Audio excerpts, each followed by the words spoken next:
Hello friends, ഇതിന് മുന്നേ ഞാൻ ഫേസ്ബുക്കിൽ നിന്നും എങ്ങനെ ക്യാഷ് ഉണ്ടാക്കാം, കണ്ടന്റ് മോണിറ്റൈസേഷൻ വഴി എങ്ങനെ ക്യാഷ് ഉണ്ടാക്കാം എന്നൊരു വീഡിയോ അപ്ലോഡ് ചെയ്തിരുന്നു. അപ്പോൾ എല്ലാവർക്കും ഉണ്ടായൊരു ഡൗട്ടാണ്, ഫേസ്ബുക്കിൽ നിന്നൊക്കെ ക്യാഷ് ഉണ്ടാക്കാൻ പറ്റുമോ, ഏകദേശം എത്ര രൂപ വരെ ഉണ്ടാക്കുന്നത്. അപ്പോൾ നിങ്ങൾ ഇത് നോക്കിക്കഴിഞ്ഞാൽ മനസ്സിലാവും. ഈ ഒരു 3 മാസത്തിനിടയിൽ എൻ്റെ ഫേസ്ബുക്ക് അക്കൗണ്ടിൽ കിട്ടിയ ക്യാഷാണ് ഈ $662 എന്ന് പറയുന്നത്. അപ്പോൾ ഏകദേശം ഒരു ഇന്ത്യൻ മണി കാൽക്കുലേറ്റ് ചെയ്ത ഒരു 60,000 എബോവ് നമുക്ക് ഫേസ്ബുക്കിൽ നിന്ന് തന്നെ 3 മാസത്തിനിടയിൽ ഉണ്ടാക്കാൻ പറ്റും.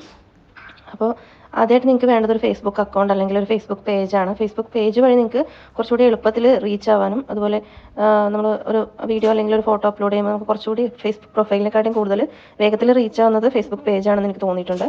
അപ്പോൾ ഇനിയും നിങ്ങൾ കണ്ടന്റ് മോണിറ്റൈസേഷൻ നിങ്ങൾക്ക് ഓൺ ആയിട്ടില്ലെങ്കിൽ, നിങ്ങൾ ആദ്യം തന്നെ നിങ്ങൾ ഫേസ്ബുക്ക് യൂസ് ചെയ്യുന്ന ഒരാളാണെങ്കിൽ നിങ്ങൾ ഫേസ്ബുക്ക് പ്രൊഫൈൽ ആദ്യം പ്രൊഫഷണൽ മോഡ് നിങ്ങൾ ഓൺ ആക്കി വെക്കണം. നിങ്ങളുടെ ഫേസ്ബുക്ക് പ്രൊഫൈലിൻ്റെ സെറ്റിംഗ്സ് എടുത്തു കഴിഞ്ഞാൽ അവിടെ താഴെയായിട്ട് പ്രൊഫഷണൽ മോഡ് ഓൺ അല്ലെങ്കിൽ ഓഫ് എന്ന് പറഞ്ഞിട്ടുണ്ടാവും. നിങ്ങളതിൽ പ്രൊഫഷണൽ മോഡ് ഓൺ ആക്കി വെച്ച് കഴിഞ്ഞാൽ മാത്രമേ നിങ്ങൾക്ക് കണ്ടന്റ് മോണിറ്റൈസേഷൻ കിട്ടുള്ളൂ. അതുപോലെ തന്നെ നമ്മൾ ഫേസ്ബുക്ക് ലോക്ക് ആക്കി വെച്ചിരിക്കുന്നവർക്കൊന്നും കണ്ടന്റ് മോണിറ്റൈസേഷൻ ഇൻവിറ്റേഷൻ കിട്ടില്ല.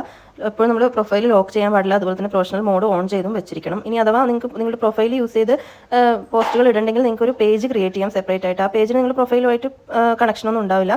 പേജിൽ നിങ്ങൾ അപ്ലോഡ് ചെയ്യുന്ന സാധനങ്ങൾ നിങ്ങൾ പ്രൊഫൈലിൽ വരികയില്ല. അപ്പോൾ ഫേസ്ബുക്ക് പേജ് ക്രിയേറ്റ് ചെയ്തിട്ട് നിങ്ങൾക്ക് ഇതുപോലെ കണ്ടന്റ് മോണിറ്റൈസേഷൻ ഓൺ ചെയ്ത് ഇതുപോലെ നിങ്ങൾക്ക് പൈസ സമ്പാദിക്കാം. അപ്പോൾ ഇതിനെക്കുറിച്ചുള്ള കൂടുതൽ ഡീറ്റെയിൽസ് അടുത്ത വീഡിയോസിൽ അപ്ലോഡ് ചെയ്യുന്നതായിരിക്കും. അപ്പോൾ വീഡിയോസിനായിട്ട് ഈ ചാനൽ സബ്സ്ക്രൈബ് ചെയ്യുക, അതുപോലെ തന്നെ ഈ വീഡിയോ ലൈക്ക് ചെയ്യുക.